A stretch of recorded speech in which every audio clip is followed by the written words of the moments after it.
doit mettre sur le pied et ne créer. Dans un état de droit, il y a une justice indépendante.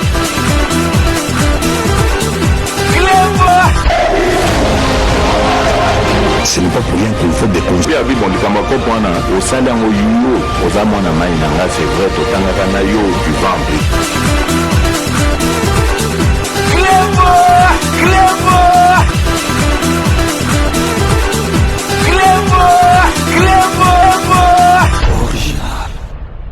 Salut et bienvenue sur Reclebo Original. Merci de votre fidélité. 5 minutes avec César Ngadi. Tout le monde est d'accord et il en restera ainsi pendant très longtemps. Ce vendredi 12 janvier 2024 à la Cité de l'Union africaine a eu lieu en présentiel la 121e réunion du Conseil de ministres, présidé comme à l'accoutumée par le chef de l'État, le président de la République, son Excellence Félix Antoine Tshisekedi. Pour cette première de l'année 2024, cette réunion a commencé par une prière pour remercier le bon Dieu de tout ce qu'il a fait pour notre cher pays, la République démocratique du Congo. Pour votre gouverne, le ministre candidat à la députation nationale invalidé par la CENI n'ont pas été autorisés à prendre part à la dite réunion. 4 points étaient inscrits à l'ordre du jour. Pour les découvrir, nous vous invitons de suivre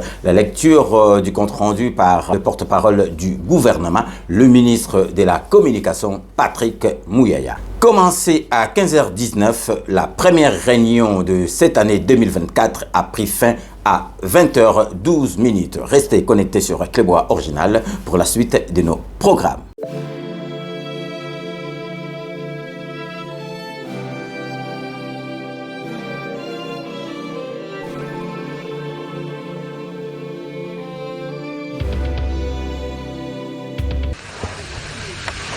Compte rendu de la 121e réunion du Conseil de ministres. Le président de la République, chef de l'État, Félix Antoine Tshisekedi Tshilombo, a présidé ce vendredi 12 janvier 2024 la toute première réunion du Conseil de ministres de la nouvelle année. 4 points étaient inscrits à l'ordre du jour, à savoir 1. Communication de son Excellence Monsieur le Président de la République, chef de l'État. 2. Points d'information. 3. Approbation d'un relevé des décisions du Conseil des ministres. 4. Examen et adoption de textes. Le Conseil des ministres de ces jours s'est principalement focalisé sur les crues que connaissent le fleuve Congo et ses différents affluents. C'est ce qui a fait l'objet de la première partie de la communication du président de la République. Le président de la République est préoccupé par la crue exceptionnelle du fleuve Congo qui touche plusieurs provinces: Kinshasa, la Chopo, la Mongala, l'Équateur, le Congo central, le Maïndombe, les Sud-Nord Ubangi, le Kasaï central, le Sud Kivu, la Lomami, la Tchouapa et les Kwilu. Il a déploré que cette situation cause d'innombrables sinistres et drames, au rang desquels des pertes en vies humaines, des champs dévastés, des routes coupées, des maisons inondées, des glissements de terrain ou encore des écroulements de murs, vient s'ajouter au lourd bilan humain et matériel tiré des épisodes pluvieux vécus au cours de ces derniers mois. Rassurant nos compatriotes sur l'effectivité de la décrue du fleuve Congo qui a commencé depuis le jeudi 11 janvier 2024, le président de la République reste convaincu que celle-ci pourra prendre du temps avant d'être complètement finalisée. Et compte tenu des sinistres observés, il revient de redoubler des vigilances sur les possibles conséquences, notamment sanitaires, liées aux dits dégâts. Aussi a-t-il insisté sur la nécessité de garder à l'esprit le caractère transnational de cette crue, mais également le fait qu'elle s'inscrit dans une série de catastrophes enregistrées au niveau régional et dont les origines ne sont manifestement à trouver ailleurs que dans les effets de changement climatique. Et vu de l'échelle la vétusté des infrastructures publiques qui concourent malheureusement à l'enregistrement de tels dégâts. Avec l'expertise en présence, un lotissement responsable, une infrastructure résiliente au changement climatique, le président de la République soutient qu'il est possible de limiter les dégâts liés au réchauffement climatique contre lequel nous luttons. Ces questions, a-t-il précisé, feront l'objet d'un suivi assidu au cours de prochains mois afin que puisse être renforcée la résilience de nos infrastructures face à la survenance de telles catastrophes. Enfin, et pour répondre à l'urgence provoquée par cette crue, le gouvernement, sous la supervision du Premier ministre, a été invité à prendre toutes les mesures qui s'imposent pour garantir une prise en charge holistique de populations sinistrées et assurer en même temps une veille pour prévenir la possible apparition des foyers épidémiques dans les zones touchées. Le deuxième point de la communication du président de la République a porté sur l'amélioration de la gouvernance publique dans la prise en charge des aspects de mobilité urbaine. Le président de la République a appelé à plus de réactions rapides et appropriées de pouvoirs publics face aux nuisances causées par les dysfonctionnements des services publics liés à la mobilité sur tous les types des réseaux routiers ainsi que des conséquences socio-économiques qui en résultent.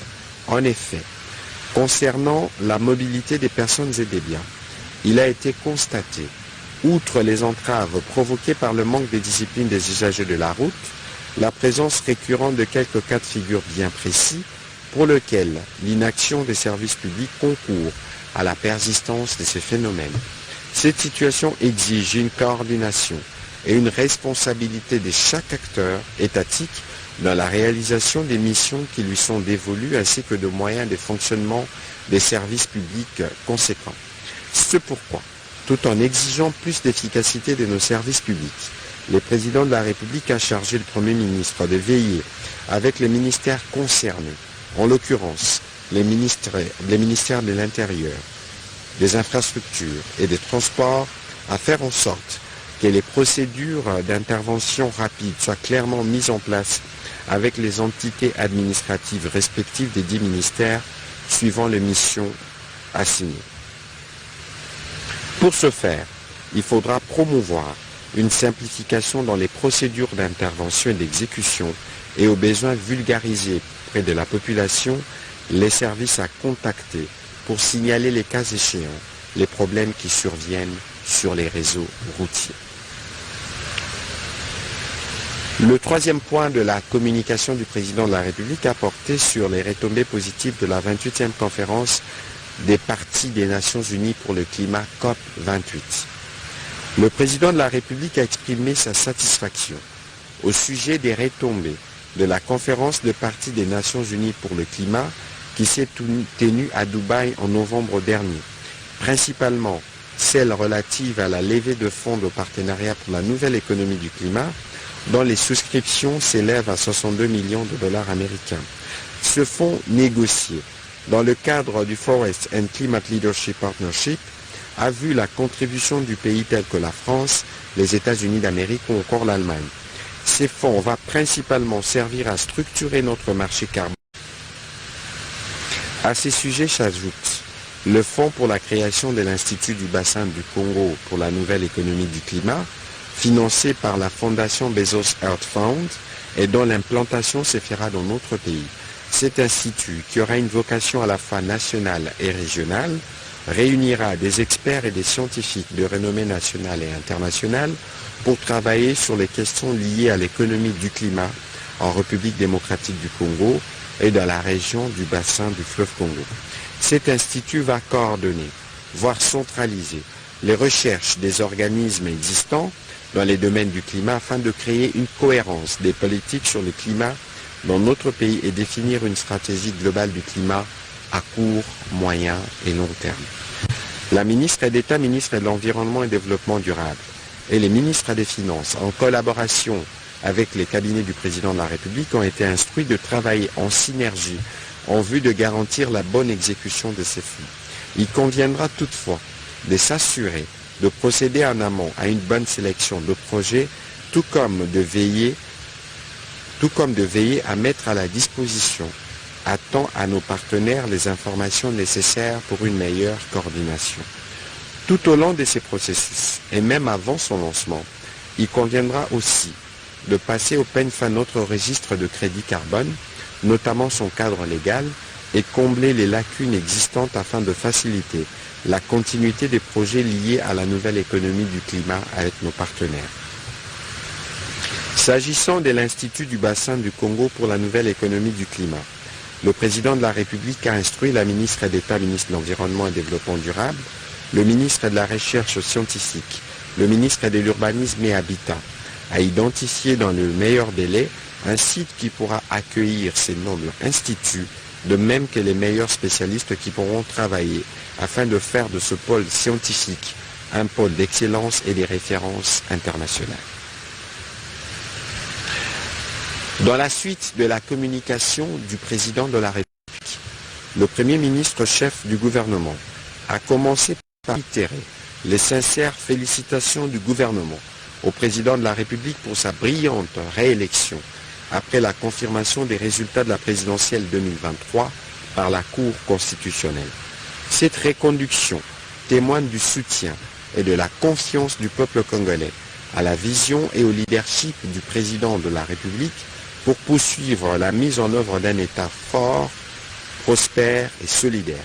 Il a souligné que le gouvernement qu'il a le privilège de diriger a la lourde tâche de matérialiser cette vision à travers les divers axes de son programme.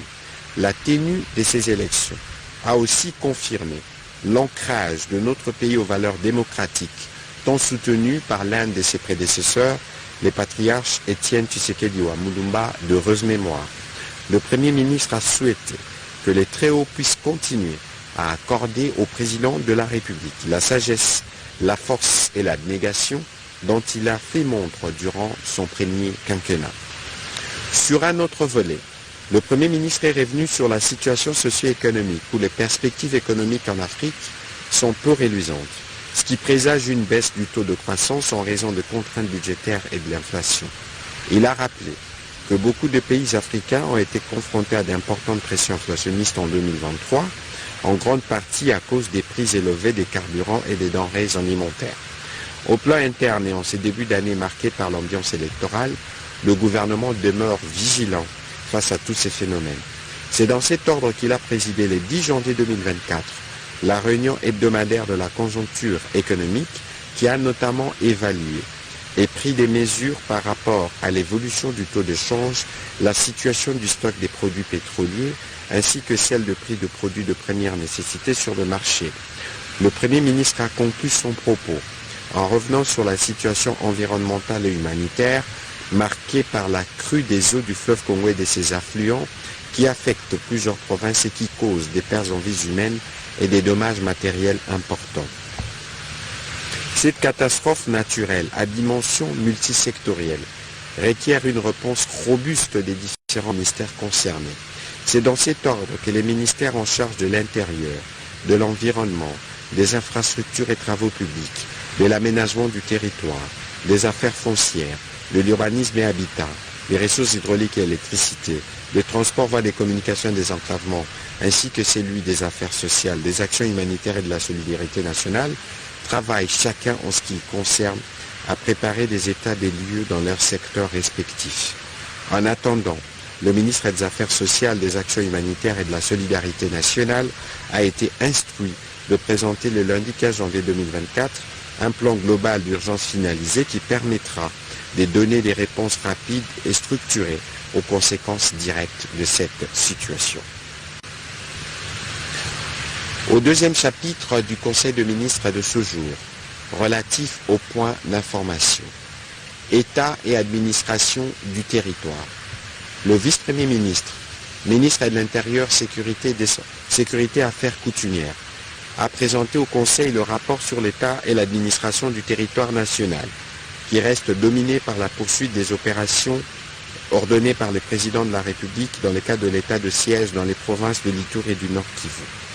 Au cours de la semaine qui s'achève, l'état d'esprit de la population est demeuré généralement calme sur l'ensemble du territoire national et a été notamment marqué par la satisfaction de la population après confirmation par la Cour constitutionnelle des résultats de l'élection présidentielle déclarant vainqueur le président de la République avec 73,47% de suffrages exprimés.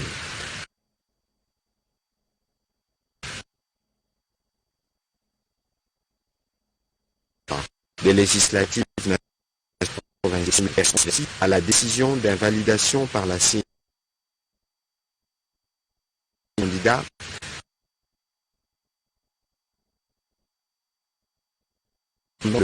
mais les montées du fleuve Congo et de ses affluents.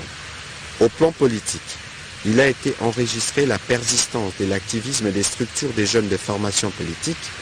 À ce sujet, le ministère de l'Intérieur n'a pas cessé de rappeler aux leaders politiques leur devoir de veiller à l'encadrement civique de leurs militants et sympathisants. Ainsi, pour préserver la paix. Dans les chapitres des sinistres et catastrophes, le vice-premier ministre, ministre de l'Intérieur, a indiqué que les effets de la montée des eaux ont enregistré, les conséquences de la montée des eaux ont été enregistrées dans quelques provinces. Il a rassuré des dispositions prises par le gouvernement pour appuyer les autorités locales appelées à faire face aux multiples besoins créés par ces catastrophes naturelles. Toujours sur ces registres sécuritaires, le vice-premier ministre, ministre de la Défense nationale, a pour sa part présenté au Conseil la situation opérationnelle du pays dans quelques zones où les forces armées de la République démocratique du Congo font preuve de vigilance et sont déterminées à rétablir la paix, la sécurité et à restaurer l'autorité de l'État. Évoquant la situation opérationnelle, il a porté à la connaissance du Conseil des informations nécessaires sur le comportement de nos forces royalistes sur tous les fronts afin de contenir la capacité des nuisances des différents groupes armés ou des terroristes et ADF, MTM, M23 RDF qui continuent de représenter une menace significative par leurs attaques et incursions à la vie paisible de nos populations. À l'ouest du pays, la situation demeure sous surveillance des forces de défense et de sécurité face à l'activisme des insurgés Mobondo actifs aux alentours de Kinshasa et dans les territoires de Kwamut. Évolution de la situation récente sur les marchés d'échange ainsi que de biens et services. Intervenant en tant qu'invité au Conseil de ministres de ce jour, la gouverneure de la Banque centrale du Congo a présenté au Conseil l'évolution de la situation récente sur les marchés d'échange ainsi que de biens et services, dans un environnement économique mondial qui continue à subir le contre-coup de la recrudescence de tensions géopolitiques sur l'activité productive en 2024, la conjoncture économique en République démocratique du Congo a été caractérisée par une accalmie sur le principal marché. En effet, sur les marchés des biens et services, il a été observé une forte décélération du rythme de formation de prix à la faveur de la baisse de la demande en biens et services au lendemain de périodes de festivités. L'inflation hebdomadaire s'est établie à 0,1% contre 0,6% une semaine plus tôt. En 2024, l'inflation devrait ralentir à la faveur du maintien de l'orientation restrictive de la politique monétaire conjuguée à une forte politique budgétaire saine. Au niveau du marché d'échange, les taux d'échange est resté globalement stable, attesté par des faibles variations hebdomadaires sur les deux segments 0,03% à l'indicatif et 0,05% en parallèle en raison du maintien de mesures de stabilisation macroéconomique. Par ailleurs, elle a souligné que la croissance de l'économie congolaise demeure ferme en dépit d'un environnement interne et externe difficile. Il est attendu une hausse du PIB de 4,8% en 2024. Cette croissance sera soutenue par les secteurs primaires à travers le dynamisme des industries extractives. La gouverneure de la Banque centrale du Congo a recommandé notamment le maintien de mesures de stabilisation et le suivi rapproché des facteurs susceptibles de perturber le cadre macroéconomique, le renforcement de la coordination des politiques monétaires et budgétaires et la poursuite de l'orientation restrictive de la politique monétaire. Le Conseil a pris acte de sa note d'information. Toujours sur ces chapitres de points d'information, mise en œuvre du plan de désengagement de la MONUSCO. Le vice-premier ministre, ministre des Affaires étrangères et francophonie, a présenté au Conseil les grandes lignes de la mise en œuvre du plan de désengagement de la mission de l'Organisation des Nations Unies en République démocratique du Congo. Il a indiqué que le gouvernement doit maintenant se focaliser sur les actions prioritaires à réaliser au regard des défis à relever en vue du transfert des tâches de la MONUSCO aux institutions nationales d'une part, et pour une mise en œuvre réussie du plan de retrait de la MONUSCO de la République démocratique du Congo, en commençant par la province du Sud Kivu qui constitue la phase 1 de ces processus de janvier au 30 avril 2024 d'autre part. Il s'agit notamment du renforcement des effectifs des FARDC et de la PNC, de la prise en charge du mécanisme de la protection des civils et de la gestion des conflits communautaires, ainsi que la poursuite des processus politiques auxquels la RDC a souscrit. Par ailleurs, le vice-premier ministre, ministre des Affaires étrangères et francophonie, a souligné qu'il est prévu d'organiser une communication conjointe gouvernement-MONUSCO à toutes les étapes du processus du retrait accéléré, progressif et responsable. Dans ces cadres, l'économie de ces plans de désengagement conjoints adoptés par les conseils de sécurité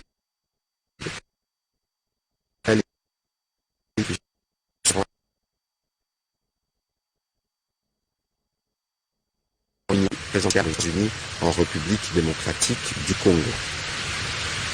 Les conseils a pris acte de cette note d'information. Deux notes d'information du secteur de la fonction publique. Le vice-premier ministre, ministre de la fonction publique, modernisation de l'administration et innovation du service public, a présenté au Conseil deux notes d'information.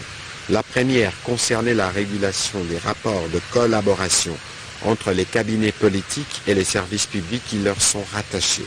En effet, l'objectif principal de cette régulation est non seulement de mettre sur pied des principes essentiels qui fondent le rapport juridique entre ces deux structures, mais surtout détermine les passerelles, la nature et les modalités pratiques de collaboration qu'elles sont censées entretenir entre elles respectivement dans la conception des programmes et politiques publiques, dans leur mise en œuvre ainsi que dans la gestion efficiente des services publics.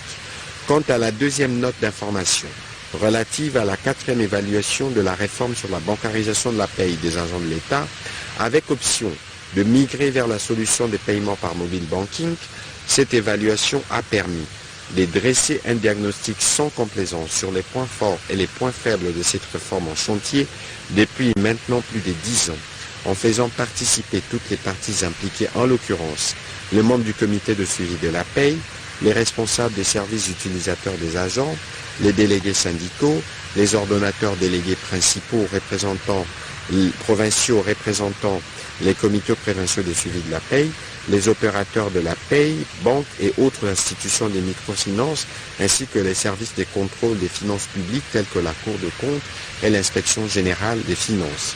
Par ailleurs, le gouvernement a déjà levé l'option de poursuivre avec la bancarisation de l'ensemble des dépenses publiques dans la paye des agents. La question principale était donc de savoir comment aller plus loin dans cette réforme, le retour au paiement en liquide par les comptables publics n'étant plus envisageable. Il a été recommandé les axes d'action ci-après. Développer des nouveaux mécanismes de paiement tels que le mobile money afin de garantir la proximité dans les zones à accès difficile. Ces dispositifs devra partir de l'examen de la cartographie précise de l'implantation des agences et sites de paye des institutions financières et de l'introduction du principe des délocalisations sans contrepartie des effectifs en cas d'échec d'une institution de se rapprocher des agents. Dans ces contextes, la répartition des effectifs sur base du volontariat devra être abandonnée. Renforcer les mécanismes de délégation de compétences aux comités provinciaux de suivi de la paye qui œuvrent auprès des agents dans les zones les plus difficiles d'accès. Unifier les comptes de rémunération de chaque agent dans la perspective de réduire également les charges découlant des divers frais bancaires payés par l'agent et dans certaines situations par les trésors publics. Le Conseil a pris acte de ces deux notes d'information. Deux notes d'information du secteur de l'environnement. La première portant sur la situation des inondations et des crues en cours en République démocratique du Congo, les causes de leur récurrence ainsi que les plans de prévention. À ces propos, La ministre d'État, ministre de l'Environnement et du Développement durable, a signalé que la crue que connaît le fleuve Congo ce jour a été observée les 6 et les 7 décembre 2023 par les structures techniques de notre pays. Et les niveaux d'eau observés, c'est 9 janvier 2024, sur l'échelle située au port public de Kinshasa, est de 6,20 mètres. Ces niveaux se rapprochent de la crue exceptionnelle observée en 1961 et qui avait atteint 6,26 mètres au même endroit. À ce jour, la montée des eaux du fleuve Congo, qui est observée actuellement tout au long de son parcours, d'amont en aval, et celle exige du ministère de l'Environnement des actions devant permettre d'assurer la quiétude pour tous ceux qui sont utilisateurs de ressources en eau en tant que bénéficiaires directs ou indirects. La ministre d'État, ministre de l'Environnement et du Développement durable, a été complétée par le ministre d'État, ministre de l'Aménagement du territoire, le ministre d'État, ministre des Infrastructures, Travaux publics et Reconstruction, ainsi que le ministre de Transport et Voies de communication et des enclavements, qui ont chacun, en ce qui le concerne, dressé les conséquences de ces crues dans leurs secteurs respectifs, ainsi que les mesures urgentes à prendre pour y faire face. Clôturant cette série d'interventions, les ministres des Affaires sociales, des Actions humanitaires et de la solidarité nationale, qui supervisent la réponse sociale et humanitaire du gouvernement en face de ces crues, a été chargé, suivant les orientations du Premier ministre, de finaliser le plan d'urgence visant à donner une réponse humanitaire rapide pour toutes les populations affectées à travers le niveau continental dans la lutte contre le terrorisme, mais aussi de pouvoir servir de base de compétences pour la Cour internationale de justice. Après débat et délibération, le Conseil a adopté ces projets de loi. Bien avant de clôturer le Conseil de ministres de ce jour, le président de la République a été informé dans les détails par le ministre des Sports des préparatifs, disons, de l'arrivée des Léopards Football à Abidjan, ainsi que des préparatifs pour une bonne participation à la CAN 2024. Évidemment, le gouvernement tout entier, derrière le président de la République, a présenté une bonne chance et des souhaits de bon courage à nos 11 nationales qui vont participer à cette prestigieuse compétition africaine. Commencé à 15h19, le Conseil de ministres a pris fin à 20h12. Je vous remercie.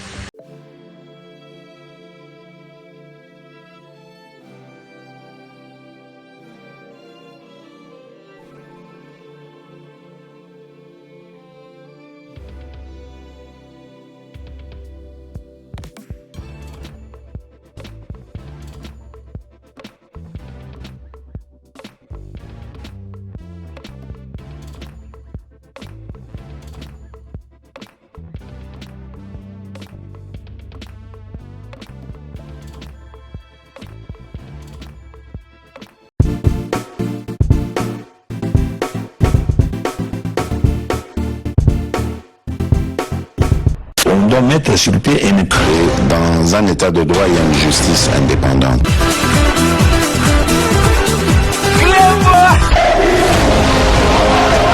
Ce n'est pas pour rien qu'il faut des conseils. C'est vrai,